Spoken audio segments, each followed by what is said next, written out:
Sesuai dengan tema firman Tuhan pada hari ini adalah keluarga yang diurapi Roh Kudus, ya. Berapa banyak Bapak Ibu yang rindu keluarganya diurapi Roh Kudus? Lambaikan tangan. Tentu kita semua pastinya rindu agar keluarga kita diurapi Roh Kudus. Ya, jadi ada sekolah minggu bagi yang punya anak cucu, silakan dibawa. Baik saudara, kita akan membaca firman Tuhan. Langsung saja kita buka Yosua pasal 24. Yosua pasal yang ke-24, firman Tuhan berkata, kita akan baca sama-sama ya dari ayat yang pertama secara bergantian dan sampai ayat yang ke-15 saudara. Firman Tuhan Yosua pasal 24 ayat yang 1 berkata, kemudian Yosua mengumpulkan semua suku orang Israel di Sikem. Dipanggilnya para tua-tua orang Israel, para kepalanya dan para hakimnya dan para pengatur pasukannya. Lalu mereka berdiri di hadapan Allah. 2. Berkatalah Yosua kepada seluruh bangsa itu, beginilah firman Tuhan Allah Israel. Dahulu kala di seberang sungai Efrat, disitulah diam nenek moyangmu, yakni Tera ayah Abraham dan ayah Nahor. Dan mereka beribadah kepada Allah lain. Tetapi aku mengambil Abraham bapamu itu dan dari seberang sungai Efrat dan menyuruh dia menjelajahi seluruh tanah Kanaan. Aku membuat banyak keturunannya dan memberikan Ishak kepadanya. Saudara, kalau kita melihat di sini Yosua disuruh Tuhan, kumpulkan seluruh bangsa itu, 12 suku Israel dengan semua pasukannya, kepala sukunya, hakimnya. Kenapa semua disuruh kumpul? Ya para ketua-ketuanya, karena mereka lah yang akan mempengaruhi bangsa itu. Lalu di sana Yosua menyampaikan kepada bangsa itu, beginilah firman Tuhan Allah Israel. Dulu ya nenek moyangmu berdiam di seberang sungai Efrat. Ya ada Abraham. Tuhan mengingatkan kembali kisah dari nenek moyang bangsa Israel. Kita mungkin bertanya saudara, sebagai orang Kristen, orang percaya, kita ini harus tahu sejarahnya bangsa Israel. Amin. Supaya jangan ada yang tanya, ya kenapa kita ini kok ininya ke Israel, bangsa Israel. Kenapa gitu ya, bukan ke Paris. Ya kalau ke Paris jalan-jalan ya ibu-ibu. Beli tas pasti di sana ya. Ya, kenapa harus Israel gitu ya? Saudara, seperti yang kita tahu bersama sejarahnya itu, Abraham, Ishak dan Yakub. Berkat Abraham turun kepada Ishak dan kepada Yakub. Ya, dan kita tahu Israel awalnya itu adalah ya Yakub. Ketika dia bergumul dengan Allah dan Tuhan berkata, mulai hari ini kamu tidak dipanggil lagi Yakub tetapi Israel. Israel memiliki anak berapa? Ini enggak lulus sekolah minggu semua ini Pak. Haleluya. Ya, Israel punya anak berapa? Ya, 12 suku Israel. Ya, dan akhirnya kita tahu bersama sejarahnya bagaimana ketika pada waktu itu Yusuf, salah satu anak Israel, dibuang ke Pak Abraham, enggak usah jawab Pak. Kita lagi pertanyaan Alkitab. Yang bisa jawab dapat sepeda di luar. Mumpung ada Pak Yoris, Bapak bisa kasih sepeda ya Pak. Ya, yang akhirnya dibuang ke Mesir siapa? Aduh, yang ikut mesbah doanya Debbie Basir TV berapa banyak? Yang gak ikut berapa banyak? Yang gak ikut bertobat. Saudara, akhirnya salah satu anak Israel yaitu Yusuf dibuang ke Mesir oleh saudara-saudaranya sendiri. Dia terjual menjadi budak, tetapi Tuhan mempersiapkan Yusuf untuk di Mesir karena Tuhan akan mendatangkan kelaparan besar atas seluruh bumi. Supaya nanti orang Mesir bisa melihat Allah Israel, Allah yang disembah oleh anak-anak ya dari keturunan Abraham itu adalah Allah yang hidup. Ya, jadi kita tahu bersama ketika akhirnya mereka ada di Mesir, Yusuf di Mesir, lalu orang tuanya mengalami kelaparan. Dan akhirnya pada waktu itu Fir'aun berkata, Yusuf bawa kaum keluargamu ke Mesir. Dan akhirnya Yusuf membawa seluruh keluarganya Yakub dan ke-11 anaknya yaitu suku Israel pindah ke Mesir. Sampai di Mesir mereka dibukakan tangan lebar oleh Fir'aun. Padahal seharusnya orang Mesir tidak boleh tinggal bersama orang Ibrani. Tapi mereka diberikan satu tanah untuk mereka kelola. Dan Alkitab berkata, bangsa Israel bangsa yang disertai Tuhan. Karena mereka menerima janji tentang penyertaan dan berkat Tuhan. Ketika mereka ada di Mesir, mereka bekerja. Dan ternyata karena Tuhan memberkati mereka, mereka menjadi sebuah bangsa yang besar di Mesir.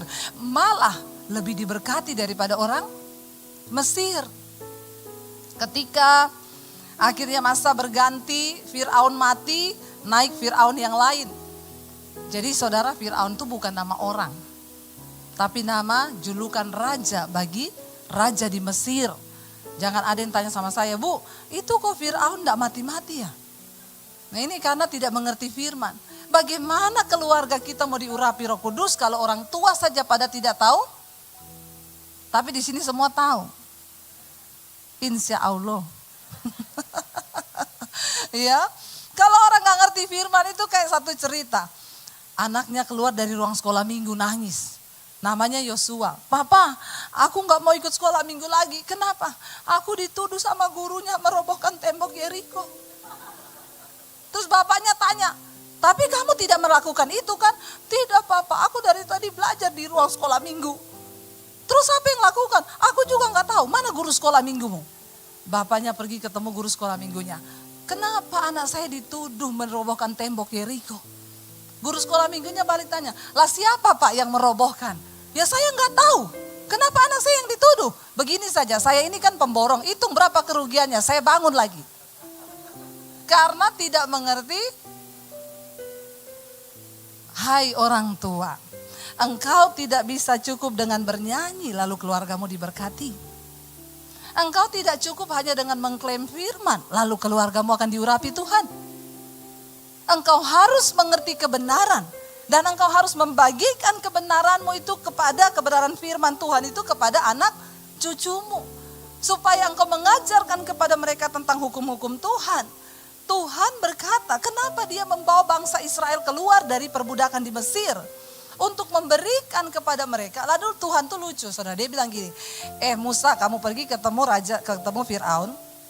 Kamu bilang, beginilah firman Tuhan, hai Fir'aun. Aku akan membawa bangsa ini keluar dari perbudakan di Mesir. Membawa mereka ke tanah perjanjian. Tapi Tuhan berkata, tapi Fir'aun tidak akan mengizinkan engkau. Karena aku akan mengeraskan hati bangsa itu dan hati Fir'aun supaya dia tidak mengizinkan. Coba kalau kita jadi Musa, kita ngomong apa? Tuhan ini piye loh, bener nggak?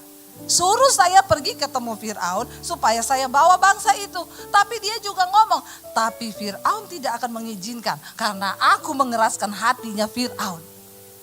Kalau kita nggak taat sama Tuhan, ya sudah Tuhan, kau saja yang kerjalah.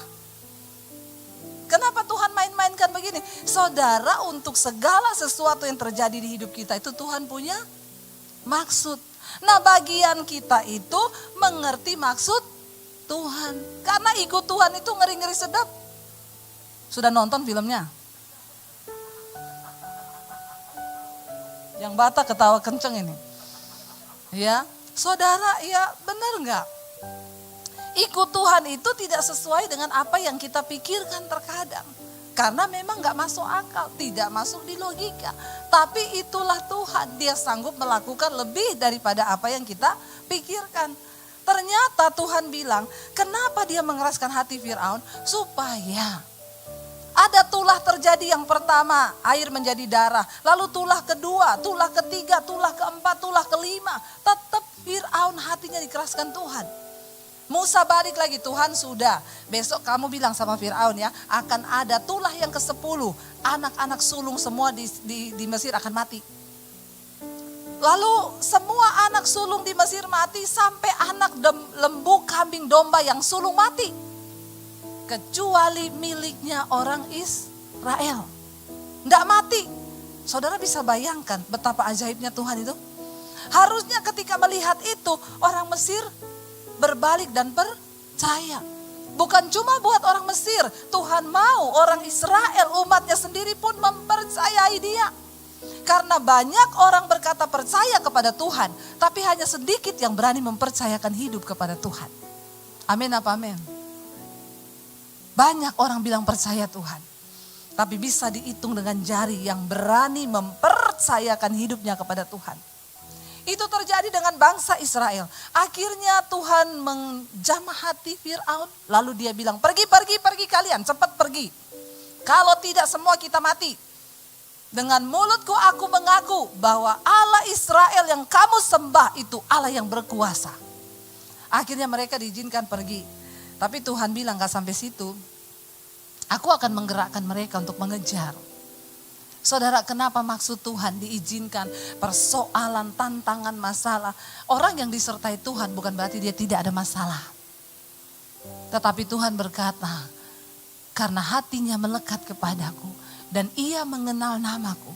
Ketika ia berseru, aku akan menyertai dia di dalam kesesakan.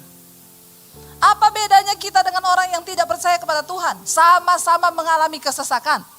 Jangan pikir anak Tuhan tidak mengalami kesesakan.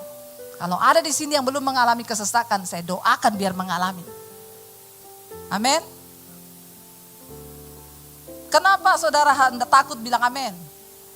Bangsa Israel bisa keluar dengan cepat hanya dalam waktu hari saja hitungannya. Tapi Tuhan bawa mereka berputar di padang gurun. Kenapa? Karena Tuhan tahu padang gurun adalah tempat terbaik untuk membentuk karakter bangsa Israel. Padang gurun adalah tempat terbaik untuk mematikan kedagingan kita. Yang belum pernah melewati padang gurun, saya doakan saudara mengalami padang gurun. Yang amin cuma satu. Siapa yang amin itu? Nanti ambil sepeda di luar. Ya, benar saudara, ayo kita sungguh-sungguh punya iman. Tuhan, aku mau rela melewati padang gurun, tapi kedaginganku dimatikan dan aku mengalami perkenanan Tuhan. Bagaimana kita bisa menjadi orang yang mengalami pengurapan Tuhan? Dagingmu harus mati. Semakin menderita kita, semakin mati daging ini. Kenapa orang punya iman yang murahan? Ya ada saudara, saya kemarin ketemu orang. Kenapa, gimana kabarnya sekarang si A? Gak mau ke gereja lagi Bu Debbie. Kenapa? Kecewa sama orang Kristen. Kenapa? Katanya waktu dia gak punya uang, gak ada orang gereja yang mau tolong dia. Saya bilang pret. Saudara, jangan main judi dengan Tuhan. Kenapa kita beribadah kepada Tuhan? Bukan Tuhan yang butuh kita yang butuh Tuhan. Jangan engkau punya motivasi apapun datang ke gereja. Lihat-lihat mana orang yang kaya nih ya, siapa tahu saya bisa pinjam duit. Bertobat. Amin. Jangan taruh imanmu kepada manusia. Taruh imanmu kepada Tuhan. Jangan memikirkan orang bisa menolong engkau. Tuhanlah yang sanggup menolong engkau. Ketika bangsa Israel ada di Mesir, mereka berteriak, Tuhan kami ini diperbudak, tidak enak rasanya, Tuhan tolong kami, lepaskan kami. Tuhan bawa mereka keluar. Ketika mereka sudah melihat banyak mujizat Tuhan kerjakan, mereka berjalan, Alkitab berkata, laut di depan, tentara Fir'aun di belakang, dan gunung di kanan kiri. Gak ada jalan lari. Mereka berseru kepada Tuhan ketakutan. Mereka bilang sama Musa, oh jadi ini sebabnya engkau bawa kami keluar dari tanah perbudakan di Mesir. Ternyata karena di sana gak ada kuburan. Engkau pengen kita mati massal di sini dan kita dikubur di sini bareng-bareng. Ini loh, orang-orang itu kadang manusia itu mulutnya itu loh. Ketika lagi diproses Tuhan, gak usah banyak protes. Ya, bangsa Israel itu protes terus. Lalu Tuhan berkata kepada Musa, arahkan tongkatmu ke laut. Lalu tiba-tiba datang angin timur yang begitu kencang sehingga air itu terbelah menjadi dua oleh angin itu. Bangsa Israel menyeberang. Ketika mereka hampir sampai, disusul oleh tentara Fir'aun. Tiba-tiba air itu turun lalu tertutuplah, mereka mati semuanya. Kenapa mereka mati binasa? Karena hatinya keras, tidak mau bertobat. Saudara, kalau hatimu keras dan tidak mau bertobat, awas saja, hati-hati. Saya bukan mengancam, tetapi harusnya saudara terancam. Benar gak? Halo, mari kita sungguh-sungguh menyerahkan hidup kita kepada Tuhan. Akhirnya mereka berjalan di padang gurun, panas. Alkitab berkata 3 hari mereka berjalan, tidak ada air. Saudara bisa bayangkan panas, terik, tidak ada air, mau mati rasanya. Ketika mereka sampai di Mara, ada mata air. Ketika orang melihat ada mata air 3 hari tidak minum itu harapannya apa? Waduh, minum. Ya wes, air minum. Begitu mereka minum, airnya rasanya pahit. Marah lagi enggak? Kecewa lagi enggak? Semakin engkau bersungut-sungut, semakin Tuhan bikin-bikin. Air itu pahit. Marah lagi bangsa itu. Mereka bilang sama Musa, Musa, kita ini mending mati di Mesir. Tapi matinya kita di depan kuali isinya daging dan roti. Walaupun kita diperbudak, tapi kita makan enak. Mereka tuh cuma pikir daging, daging, dan daging. Betapa banyak sekarang orang Kristen hidupnya cuma mikirin daging tok. Nggak mau menderita. Kenapa? Karena daging berteriak. Mereka lebih suka tinggal dalam kenyamanan di dalam perbudakan. Yang penting dagingnya enak. Dia bilang mending aku mati di Mesir. Tapi matinya di depan kuali yang isinya daging dan roti. Daripada mati di padang gurun, mati lapar. Kenapa engkau bawa kami keluar dari Mesir? Untung bukan saya yang jadi Tuhan. Saudara bisa bayangkan kadang-kadang Tuhan tuh geleng-geleng kepala sama kita ini, benar nggak? Ya, sama Tuhan itu kita ini udah nggak tahu apa-apa, protes terus. Gini bukannya duduk, Tuhan maksudmu tuh apa ya Tuhan? Bayangkan jalan di depan ada air 3 hari nggak minum, tapi karena sepanjang jalan mereka bersungut. Tidak percaya juga. Bayangkan kalau siang ada tiang awan, mereka nggak kepanasan. Kalau malam ada tiang api, mereka nggak kegelapan dan nggak kedinginan. Kurang apa untuk mempercayai Tuhan coba? Ketika ketemu air, airnya pahit. Mereka marah berseru. Musa ngomong, Tuhan yang bawa mereka ini engkau loh Tuhan. Aku ini disalahkan sama mereka. Tunjukkan kuasamu supaya mereka percaya. Tuhan bilang itu ada sepotong kayu, ambil, lempar dalam air itu. Musa lemparkan itu, lalu Musa bilang minum. Ketika diminum jadi es. Enggak. Oh sedap, 3 hari jalan di padang gurun tidak ada air. Dapat es teh. Enggak usah tanya gulanya dari mana. Itu urusan Tuhan dan tidak dicatat di Alkitab. Tapi Tuhan maha bisa. Dia rubah air yang pahit jadi manis. Dapat kekuatan mereka, energi dapat. Bukannya bersungut. Sungut. Akhirnya saudara ya dikatakan di sana. Kita lanjut ya, nanti ini nggak baca-baca Alkitab, nanti tahu-tahu waktunya habis nih. Kita baca ayat yang keempat sekarang. Firman Tuhan berkata di sana, ya jadi kisah ini, saya mau terangkan ini tadi. Kisah ini ada karena mereka ini mulai meninggalkan Tuhan. Lalu Tuhan panggil Yosua, kamu kumpulkan mereka semua, ingatkan segala perbuatanku yang ajaib. Lalu tanya kepada bangsa ini, mereka mau beribadah kepada siapa? Kepada Ishak kuberikan Yakub dan Esau. Kepada Esau kuberikan pegunungan Seir dan menjadi miliknya. Sedangkan Yakub serta anak-anaknya pergi ke Mesir. Itu cerita tadi ya, gara-gara Yusuf. Lalu aku mengutus Musa serta Harun dan menulahi Mesir seperti yang kulakukan di tengah-tengah mereka. Kemudian aku membawa mereka keluar. Ayat 6. Setelah aku membawa nenek moyangmu keluar dari Mesir dan kamu sampai ke laut. Lalu orang Mesir mengejar nenek moyangmu dengan kereta dan orang berkuda ke laut Teberau. Lalu ayat yang ke-7. Sebab itu berteriak-teriaklah mereka kepada Tuhan. Maka diadakannya gelap dengan antara kamu dan orang Mesir itu. Ya, dan didatangkannya air laut atas mereka sehingga mereka diliputi dan matamu sendiri melihat.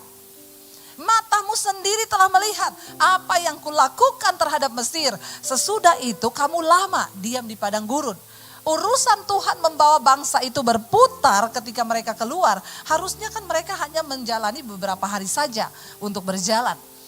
Tetapi Tuhan bawa mereka berputar melalui padang gurun. Menghindari negeri orang Filistin. Karena Tuhan tahu kalau mereka lewat orang Filistin. Lalu mereka diperangi oleh orang Filistin. Mereka balik lagi ke Mesir. Ini akibatnya orang Kristen tuh banyak begitu. Mau tobat nih, lewat jalan. Ketika lewat padang gurun, ketemu tantangan, balik lagi ke Mesir. Saya mau tobat bu, keluar dari perselingkuhan. Tapi istri cerewet 1 kali, balik lagi ke selingkuhannya. Nggak usah angkat tangan. Halo, Ada orang yang sudah niat, aku mau keluar dari kenajisan Bu, saya ini melakukan sesuatu yang kotor. Tapi ketika menghadapi tantangan, balik lagi ke situ. Jatuh lagi ke dosa yang sama. Karena banyak kodok, gandul-gandul di kaki. Khotbah saya minggu lalu ya. Lalu saudara, akhirnya Tuhan bilang, matamu sendiri melihat. Lalu sudah itu kamu lama berdiam di padang gurun. Lama itu urusan mereka. Urusan Tuhan bawa mereka berputar tidak melewati orang Filistin. Ya itu urusan Tuhan. Tapi urusan mereka terputar-putar 40 tahun. Itu karena kebodohan mereka. Lalu ayat berikutnya, ayat yang ke-8 berkata, aku membawa kamu ke negeri orang Amori yang diam di seberang sungai Yordan. Dan ketika mereka berperang melawan kamu, mereka kuserahkan ke dalam tanganmu. Sehingga kamu menduduki negerinya, sedang mereka ya kupunahkan di depan kamu loh, kata Tuhan. Mereka aku punahkan di depan kamu. Ayat yang ke-9, ya di sana dikatakan, ketika itu Balak bin Sipor raja Moab bangkit berperang melawan orang Israel. Disuruhnya memanggil Bileam bin Beor untuk mengutuki kamu. Karena apa yang dia katakan itu pasti terjadi. Tapi Tuhan berkata, ayat yang ke-10, tetapi aku tidak mendengarkan Bileam. Sehingga ia pun tidak mengutuki kamu, tetapi memberkati kamu. Padahal dia disuruh untuk mengutuk, tapi mulutnya yang keluar berkat. Bagi bangsa Israel, demikianlah aku melepaskan kamu dari tangannya. Kurang apa? Tuhan ingetin semua nih kebaikan-kebaikan Tuhan. Ayat yang ke-11 berkata, ayat yang ke-11. Setelah kamu menyeberangi sungai Yordan dan sampai ke Yeriko, berperanglah melawan kamu warga-warga kota Yeriko. Ada orang Amori, orang Feris, orang Kanaan, orang Het, orang Girgasi, orang Hewi, dan orang Yebus. Tetapi mereka itu kuserahkan ke dalam tanganmu. Siapa yang menyerahkan? Tuhan. Lalu ayat yang berikutnya, ayat yang ke-12. Ini Tuhan ungkit semua nih apa yang dia pernah lakukan. Kemudian aku melepaskan ya tabuhan mendahului kamu. Dan binatang-binatang itu menghalau mereka dari depanmu. Seperti kedua raja orang Amori itu, sesungguhnya bukan oleh pedangmu dan bukan pula oleh panahmu. Tetapi apa, ayat 13 dikatakan, demikianlah juga kuberikan kepadamu negeri yang kamu peroleh tanpa bersusah-susah. Dan kota-kota yang tidak kamu dirikan, tapi kamu diami di dalamnya. Mereka enggak mendirikan kota, tapi dikasih tinggal di satu kota yang sudah bagus. Tetapi kamulah yang mendiami di dalamnya. Juga kebun-kebun anggur, kebun-kebun zaitun yang tidak kamu tanami, tapi kamulah yang makan hasilnya. Tuhan tuh ngomong, kurang apa coba? Kurang apa kebaikan Tuhan? Ayat yang ke-14. Lalu Yosua tampil dan berkata, disuruh Tuhan. Ya, oleh sebab itu, katakan sama-sama, 1, 2, 3. Takutlah akan Tuhan dan beribadahlah kepadanya dengan tulus, ikhlas, dan setia. Jauhkanlah Allah yang kepadanya nenek moyangmu telah beribadah di seberang sungai Efrat di Mesir. Dan beribadahlah kepada Tuhan. Karena itu saudara, semua sudah Tuhan lakukan dalam hidup kita. Cuma satu yang Tuhan minta, takutlah akan Tuhan.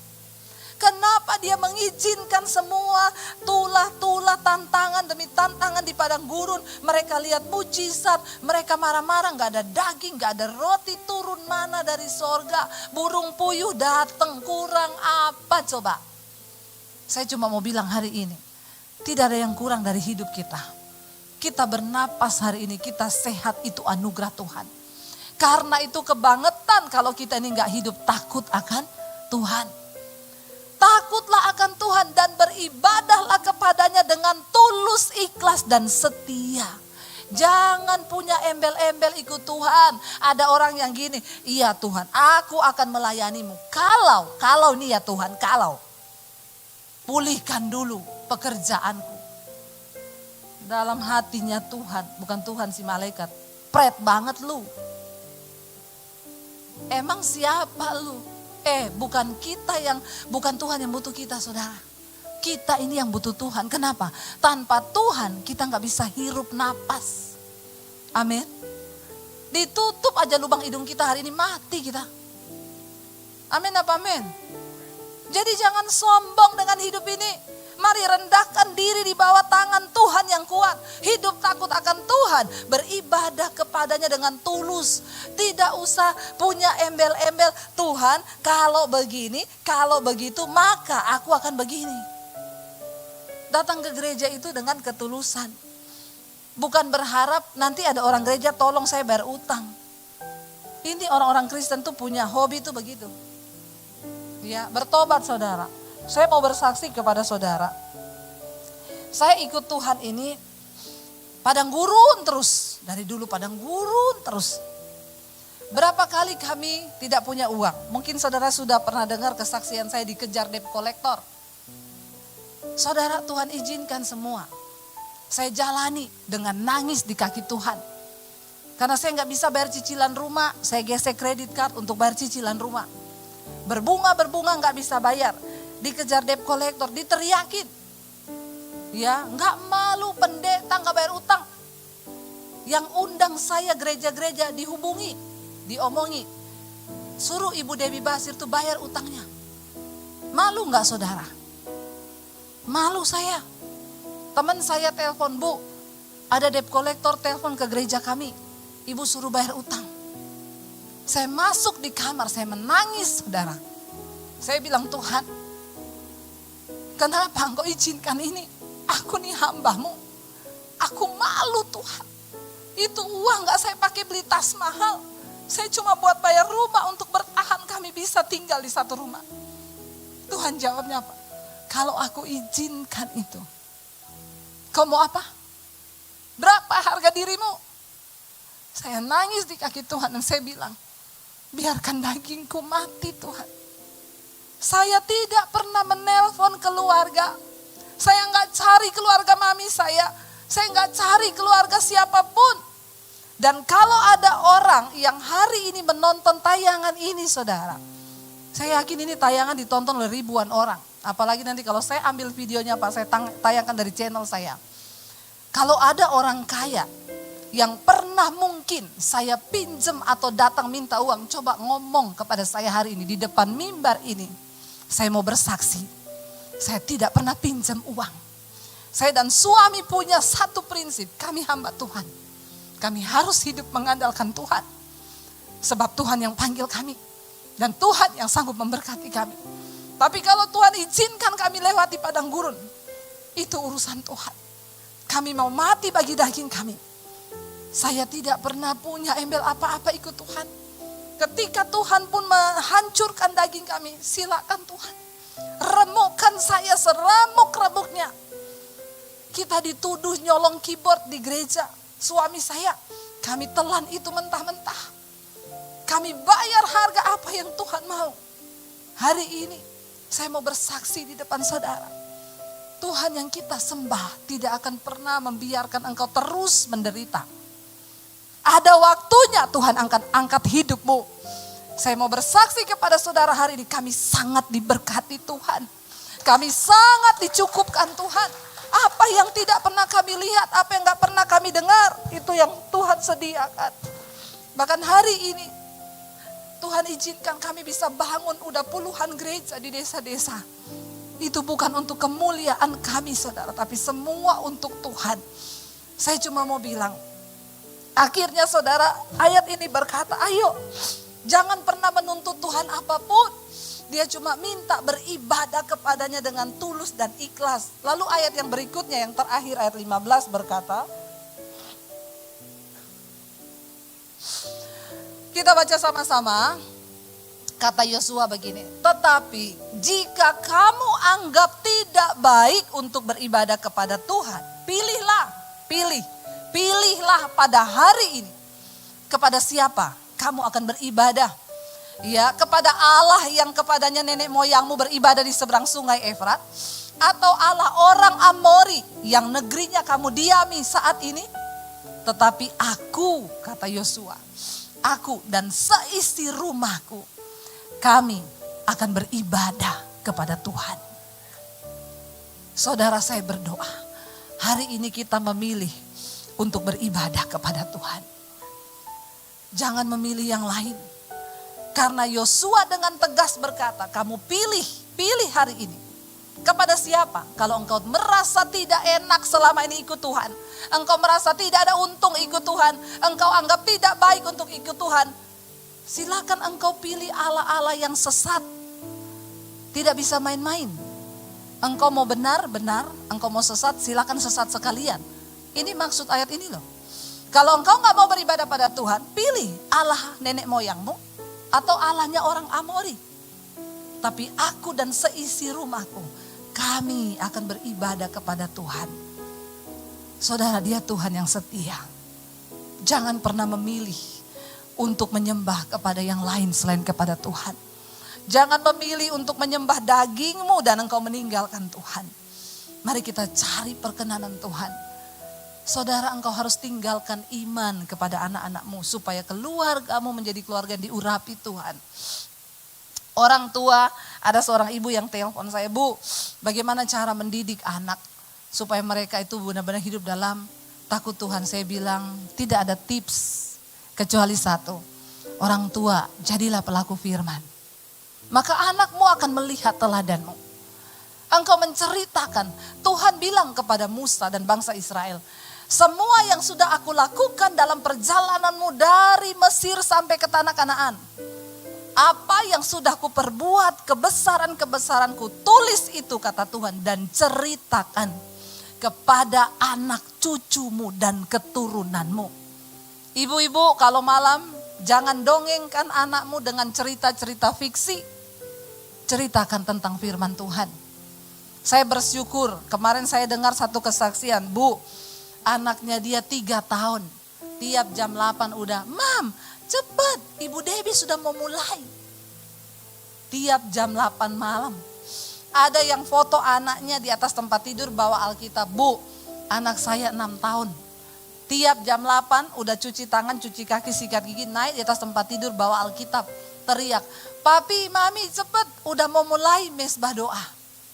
Saudara sekarang bersyukur, engkau gak perlu ngajari lagi, engkau tinggal suruh mereka dengar. Iman timbul dari pendengaran, pendengaran akan firman Tuhan. Saya melihat banyak anak-anak kecil di jamaat Tuhan hari-hari ini. Saudara tahu kemarin berapa hari lalu yang saya bacakan kesaksian di mesbah doa. Anak 13 tahun, dia bilang gini, Bu Debbie saya mau bersaksi kebaikan Tuhan. Tadinya yang ikut mesbah doa di rumah kami hanya mama. Karena saya kasihan mama sendirian ikut mesbah doa. Saya tadinya iseng cuma buat nemeni mama. Karena mama sendiri duduk di depan TV nonton dan ikut mesbah doa. Saya duduk, Bu. Tapi ternyata setelah saya mendengar mesbah doa, saya jadi ketagihan, Bu. Sekarang saya tidak temani mama, tapi saya juga ikut beribadah di mesbah doa. Dan kesaksian saya, Ibu, saya ini umur 13 tahun sudah dihinggapi roh ketakutan dan kekhawatiran. Orang tua gak tahu kan, anakmu masih 13 tahun, dia sudah punya pergumulan. Tapi kadang dia gak cerita, makanya tiba-tiba ada anak bunuh diri. Karena numpuk, sebab orang tua gak tahu apa-apa. Dia bilang, saya selalu khawatir ada roh yang mengikuti saya itu bilang gini, nanti kamu mati.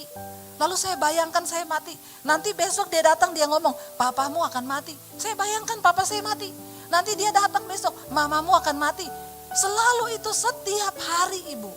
Saya ketakutan sampai malam, kadang saya gak bisa tidur. Tapi sejak saya ikut mesbah doa, iman saya dibangkitkan. Saya belajar mempercayai Tuhan. Dan sampai hari ini tidak pernah ada lagi itu roh-roh ketakutan datang menghinggapi saya. Saudara, orang tua engkau harus punya iman. Dimulai dari orang tua, ajak anak-anakmu beribadah. Ya, supaya apa? Saya dulu anak saya itu kalau masih kecil dulu kan mereka penakut. Kalau mau ke kamar mandi, Mam, temenin. Kenapa? Ada setan. Saya bilang, Dek, di kamar mandi tidak ada setan. Yang ada tuh di hatimu. Kok bisa, Mam? Yang bisikin kamu gini, ada setan di situ, ada setan di situ. Ah, itu setan. Oh jadi gitu, sebentar ya saya mau difoto. Supaya bagus saudara, lagian foto. Ya jadi kalau gini bagus kan, nanti kirim di IG saya ya. Lalu saudara, Ketika anak saya itu belajar memperkatakan iman, dia bilang satu kali gini, Mam, aku sekarang gak takut lagi loh. Kenapa? Saya mau ke kamar mandi, ada suara ngomong, ada setan. Saya tengking, dalam nama Yesus, kamu itu yang setan. Akhirnya gak ada yang penakut anak saya. Orang tua harus mengajari mereka iman yang benar. Jangan orang tua gini, gak ada setan nak, temani mama dulu ke belakang. Nah ini, ya ini iman ini tanpa perbuatan. Makanya saudara, tunjukkan iman yang benar itu supaya anak-anakmu hidup dalam takut Tuhan. Mumpung masih ada waktu, saya percaya. Saya nanti malam saudara dengar Mesbah Doa ada kesaksian. Bapak-bapak, saya undang imam musik maju ke depan, 80 tahun. Dia divonis dokter tumor, jadi dibawa dari Sulawesi, tidak bisa buang air besar, tidak bisa makan. Perutnya sudah keras ya. Akhirnya sudah tersiksa, lemah, tidak berdaya, dibawalah ke Jakarta. Sampai di Jakarta, diperiksa dokter semua, ada tumor di usus besar yang menghalangi tidak bisa buang air. Lalu dokter bilang, kalau ganas, kalau ini harus dioperasi, karena kalau enggak dia tetap enggak bisa buang air besar. Dioperasi, setelah itu mungkin akan dikemo. Bapak ini anak Tuhan, dia selalu dengar Mesbah Doa, dia bilang, saya berdoa Bu Debbie, Tuhan jangan operasi, saya sudah tua, saya sudah pasang ring. Kalau saya Tuhan kasih hidup, kasih saya hidup sehat. Akhirnya dia berdoa. Ketika besoknya itu mau diendoskopi lagi saudara, dia disuruh berpuasa. Dia berpuasa, dia berdoa. Tiba-tiba dia rasa mau buang BAB, udah lama gak BAB. Dia ke kamar mandi, begitu dia BAB, keluar darah semua dan daging menggumpal-gumpal. Tumornya pecah. Dan keluar tanpa operasi, dia disembuhkan Tuhan. Saudara, satu hal yang saya tanya gini, Pak, apa yang Bapak dapat? Kenapa Bapak masih diberi kesempatan hidup? Satu, Ibu Debbie, supaya saya berdampak buat anak dan cucu saya. Supaya lewat hidup saya, mereka boleh mengenal Tuhan dan mengenal perbuatan Tuhan yang besar. Kita bangkit berdiri bersama. Terima kasih Tuhan. Engkau masih izinkan kami ada di ruangan ini hari ini. Kami tahu karena Tuhan mau kami menjadi dampak. Kami bersaksi. Tuhan kami rindu. Kami semua diselamatkan. Anak cucu kami tidak ada satupun yang tertinggal. Ketika Tuhan datang, hari itu akan menjadi hari yang menyenangkan. Tapi juga akan menjadi hari yang menyedihkan. Karena ketika ada salah satu dari keluarga kami yang tertinggal, Tuhan kami berdoa selama masih ada waktu. Kami mau hidup takut akan Tuhan. Kami memilih hari ini untuk beribadah kepada Tuhan. Sebab Engkau Tuhan yang sanggup, Tuhan yang mampu melakukan segala sesuatu di hidup kami. Terima kasih Tuhan, mari angkat tanganmu saudara. Datang pada Tuhan. Datang pada Tuhan. Ini hidup kami Bapa. Kami bawa hidup kami Tuhan. Ini hidup kami Bapa.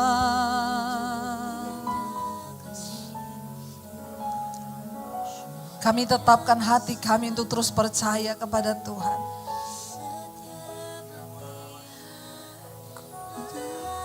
Terima kasih Bapa. Ambil waktu saudara secara pribadi dengan Tuhan. Katakan kami mau beribadah Tuhan dengan hati yang tulus. Ikhlas di hadapan Tuhan. Ku tetapkan hatiku untuk percaya tanpa syarat, takkan goyah. Ku nyatakan imanku untuk setia, senangkan hatimu.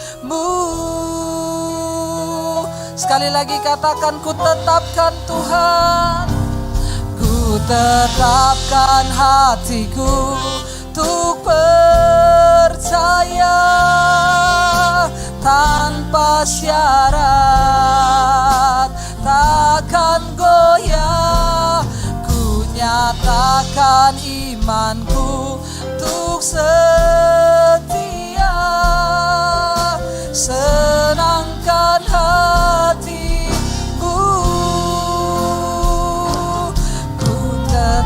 tetapkan hatiku untuk percaya tanpa syarat, takkan goyah. Ku nyatakan imanku untuk setia, senangkan hatimu. Kami tetapkan hati kami untuk beribadah dan percaya kepada Tuhan tanpa syarat, hanya dengan ketulusan dan iman yang murni Tuhan. Lakukan bagian-Mu dalam hidup kami. Kami mengucap syukur di dalam nama Tuhan Yesus. Segala pujian, hormat, kemuliaan hanya bagi Tuhan. Yang percaya diberkati katakan bersama. Amin.